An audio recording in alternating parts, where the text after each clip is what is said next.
से पहली मीटिंग में हुई, तो उस दिन यूएसएफ की पहली मीटिंग में जो पहली बात रखी गई वो ये थी कि अगर यूएसएफ के बनाने से बीजेपी को फायदा होता है तो उस दिन हम यूएसएफ को बंद कर देंगे। और मुझे हंसी आती है इस कौम पर और हमारे लोगों पर, जब दलितों के लिए आवाज उठाए तो कहते हैं दलित नेता आ रहा है। देखो क्या कहते हैं, देखो दलित नेता आ रहा है। जब आदिवासी के लिए आवाज उठाए तो कहते हैं देखो आदिवासी नेता आ रहा है। जब औरतों के लिए आवाज उठाए तो कहते हैं देखो वुमेन्स राइट एक्टिविस्ट आ रही है। जब मुसलमान के लिए आवाज उठाए तो कहते देखो बीजेपी का एजेंट आ रहा है। ये हमारी बदकिस्मती है कि हमें डराया जाता है। आज डर की पॉलिटिक्स की जा रही है, हमें डराया जा रहा है। देखो बीजेपी आ जाएगा, देखो अमित शाह आ जाएगा, देखो मोदी आ जाएगा। तो डर जाओ और किसी और की तरफ ना देखो। हमने 70 साल से तुम्हें बेवकूफ बनाया और आगे भी बेवकूफ बनाते रहेंगे। 70 साल से नकली सेक्युलरिज्म का गाना गाए और अब डर दिखाकर तुमसे वोट लेंगे। ऐसा नहीं होता है। आज जो लोग सरकार में हैं, मैं ये पूछता हूं आपसे कि जो लोग सरकार में हैं, क्या इस बात की गारंटी है कि 2021 के इलेक्शन में वही लोग फिर से सरकार में आएंगे? क्या आप में से कोई इस बात की गारंटी दे सकते हैं? क्या आप में से इस बात की कोई गारंटी दे सकते हैं कि बीजेपी सरकार नहीं बना रही है? इस बात की गारंटी कोई नहीं दे सकता। हम तो दुआ करते हैं कि बीजेपी सरकार ना बनाए, मगर अगर बीजेपी सरकार बना लेती है बंगाल में, फिर क्या होगा? सुनिए क्या होगा। अब जब बीजेपी अब तक सरकार नहीं बनाई है तो आधे लोग मौजूदा पार्टी से बीजेपी में जा चुके हैं। जब सरकार बना लेगी तो पूरे उठकर बीजेपी में चले जाएंगे, फिर कोई नहीं आएगा बचाने आपको। आज किसके दम पर हम खुश हैं? किसके दम पर हम राज कर रहे हैं, हम ऐश कर रहे हैं? हम तो सोचते हैं जो मौजूदा पार्टी रूल कर रही है, जो मौजूदा सरकार है, वो हमें बचाएगी। तो सुन लीजिए, उत्तर प्रदेश के लोग भी ऐसा ही सोचे थे कि समाजवादी पार्टी हमें बचा लेगी, मगर जब बीजेपी सरकार आई तो समाजवादी पार्टी नहीं बचा सकी। मध्य प्रदेश के लोग भी ऐसे ही सोचे थे कि कांग्रेस हमें बचा लेगी, जब बीजेपी सरकार आई तो कांग्रेस नहीं बचा सकी। तो हमें इन राज्यों से सबक सीखना है। मैं ये नहीं कह रहा हूं कि हमें 294 सीट्स पर इलेक्शन लड़ना है, मगर हाँ, हमें एक प्रेशर ग्रुप बनाना है, हमें तंजीम बनाना है, यूएसएफ जैसा ऑर्गेनाइजेशन बनाना है जिसकी एक आवाज पर अब सब जमा हो जाए। दलित, मुस्लिम, आदिवासी, हिंदू, सिख, ईसाई सारे लोग जमा हो जाएं। एक आवाज देने वाली तंजीम तो होनी चाहिए। कल को मान लेते हैं कि बीजेपी सरकार बना लेती है और सीआरपीएफ रास्ते को उतार देती है एनआरसी करने के लिए, और अगर हम और हमारे जैसे लोग, राफे भाई जैसे लोग, आपको मैं बता दूं, दिल्ली में शाहीन बाग बना था, आपको याद है? कलकत्ता के शाहीन बाग को पार्क सर्कस मैदान पे लगाया गया। किसी लोगों को पता नहीं कि उसके पीछे सबसे बड़ा हाथ हमारे राफे भाई का है। ये वो चंद लोगों में से हैं जो खामोशी से काम करते हैं। उनके साथ कांधे से कांधा मिलाकर अजहर सलीम भाई खड़े थे। ये वो लोग हैं जो जिंदगी 22 साल से बैक स्टेज पे अपनी जिंदगी काट दिए। हमने कहा कि बस अब ये दुनिया देखना चाहती है आपको स्टेज पर और आपको सुनना चाहती है। अब वो वक्त चला गया कि आप बैक स्टेज रहकर काम करें और जो लोग दलाली करते हैं वो स्टेज पर आकर के अपना नमक रोटी बना ले, अपनी घी शक्कर बना ले। वो वक्त खत्म हो गया है। तो आपको समझना है। आप सक्चर कमेटी रिपोर्ट उठा के देखिए।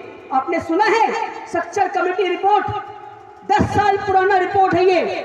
इस रिपोर्ट ने ये बताया है कि इस मुल्क में मुसलमानों का हाल दलितों से भी बदतर है, और उस रिपोर्ट ने उसके बाद सॉल्यूशंस तक दिए कि मुसलमानों के हाल को अच्छा करने के लिए ये काम करने हैं आपको। 1 नंबर काम ये, 2 नंबर काम ये, 3 नंबर काम ये। मगर 10-15 साल हो गए सक्चर कमेटी रिपोर्ट को, मगर आज तक उस पर अमल नहीं किया गया। आप बताइए, बंगाल से मुझे एक नाम बताइए, आप गौर से सुनिए, पूरे बंगाल से मुझे एक मुसलमान नेता का नाम बताइए जिसने ट्रिपल तलाक पर हमारी हक की आवाज पार्लियामेंट में उठाई हो। एक नाम बता दीजिए, मैं स्टेज छोड़ के चला जाऊंगा। एक नेता का नाम बताइए जिसने कश्मीर के मुद्दे पे आवाज उठाई हो। एक नेता का नाम बताइए मुझे आप। एक भी नेता का नाम नहीं है जिसने एनआरसी पे आवाज उठाई हो। हमें लॉलीपॉप दिया जाता है। क्या दिया जाता है? लॉलीपॉप। मुझे पसंद नहीं लोगों का नाम लेना, मगर क्या नुसरत जहां हमारी रहनुमा है? फिल्म एक्ट्रेस को बैठा दिया गया, मुसलमान खुश। देखो আমার নেতা যাচ্ছে, এটা আমার নেতা নয়, আমার নেতা রুহুল আমিন ভাই হবে ইনশাআল্লাহ। यूएसएफ जिंदाबाद, अली रहमानी भाई साहब जिंदाबाद, भाईजान जिंदाबाद, यूएसएफ जिंदाबाद। अब आप देखिए, हमें बेवकूफ बनाना इन लोगों को बंद करना होगा। हमें बेवकूफ बनाना बंद करना होगा। अब मैं एक दिन, अब जो लोग हमारे अफ्तार पार्टी में टोपी पहनकर आते हैं और जो मुसलमान नेता हिंदुओं भाइयों को झूठ दिखाते हैं उनके दुर्गा पूजा में जाकर, हमें ऐसा नेता नहीं चाहिए। हमें ऐसा नेता चाहिए जो हिंदू बनकर मुसलमानों का फायदा करे और मुसलमान बनकर हिंदू भाइयों का फायदा करे। हमें ऐसे नेताओं की टोपी को उतार देना है। आप उतारेंगे इंशाअल्लाह। और ऐसे नेताओं की जो दुपट्टा डालकर आती हैं, उनके दुपट्टे को उतार देना और कहना है नकली दुपट्टा डालना बंद कीजिए। हमें ऐसा नेता चाहिए, अगर आप सच्चा हिंदू बनकर भी आएंगे हम आपको स्वीकार करेंगे, मगर हमारा मजाक बनाना बंद कीजिए। हमारे इफ्तार पार्टी में आकर हमारा मजाक बनाना बंद कीजिए। हमारे ईद की नमाज में आकर हमें ये बात कहना होगा खुलकर, वरना वो वक्त दूर नहीं। मैं पार्क सर्कस मैदान में खड़ा था, पार्क सर्कस ब्रिज के सामने खड़ा था कलकत्ता में। अभी सरस्वती पूजा चल रहा था और ये मैं हिंदू भाइयों से पूछता हूं सवाल। सरस्वती पूजा के 2 ट्रक सामने से आए और चिल्ला रहे जय श्री राम जय श्री राम। और हमें देखा, हम कुर्ता पजामा पहनकर हैं, तो गाड़ी वहां रोक दिया और हमें देख कर चिल्लाने लगे जय श्री राम जय श्री राम। मैं ये पूछता हूं पहला सवाल आपसे कि अगर आपको राम को याद करना है, और ये मीडिया वालों से मैं कहता हूं कि मीडिया में बहुत जोर कह रहे हैं कि बंगाल में राम के नाम से तकलीफ, मैं ये कहता हूं बंगाल में राम के नाम से तकलीफ नहीं। अल्लामा इकबाल ने शेर लिखा कि अहले नजर समझते हैं उन्हें इमाम हिंद। अल्लामा इकबाल इस सदी के सबसे बड़े शायर हैं। वो राम के बारे में लिखते हैं कि अहले नजर समझते हैं उन्हें इमाम हिंद। तो ये है हमारे लिए, हमारे दिल में राम के लिए इज्जत। मगर सवाल ये है कि राम का नाम अगर राम को पूजने के लिए लिया जा रहा है तो मैं भी कहूंगा जिंदाबाद, मगर अगर राम का नाम किसी को डराने के लिए लिया जा रहा है तो मुझे कहना होगा कि इसे बंद करना होगा, इसे बंद करना होगा। और इस बात को आप समझे, ये डिफरेंस है कि अगर अल्लाहू अकबर कोई अल्लाह को याद करने के लिए कहता है तो अच्छी बात, और अल्लाहू अकबर कोई किसी को डराने के लिए कहता है तो हम उसे कहेंगे कि आप बैठ जाइए, आप जैसे लोगों की इस कौम को जरूरत नहीं। इस फर्क को समझना है हमें।